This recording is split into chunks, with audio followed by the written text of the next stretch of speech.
Calling Russia a gas station with a bunch of nuclear weapons, or calling Putin, quote, authoritarian gas station attendant with some legacy of nuclear weapons from the old Soviet Union, is exactly the kind of simple-minded thinking that has produced decades of failed diplomacy and ultimately war.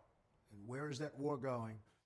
Those such as Mitt Romney and Ron DeSantis, very much alike, who insist on arrogantly treating Russia as deeply inferior to the other nations of the world, with no history or culture or pride, are not only ignorant and foolish, but their attitude makes it impossible to negotiate peace, absolutely impossible.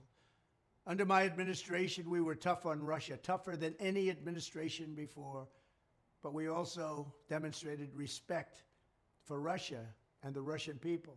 We demonstrated understanding for Russian history and the fact that Russia lost over 20 million lives in World War II. They were fighting with us. This kind of neocon rhetoric mocking Russia's nuclear weapons, along with implying that Putin must be tried and presumably executed as a war criminal, only increases the chance of deadly nuclear escalation. Fundamentally, it shows a lack of depth, a lack of seriousness, and a lack of sophistication on the subtleties and complexities of foreign policy. You can't do certain things and end up with peace. This is not the time for an on-the-job training as we face the possibility of nuclear war.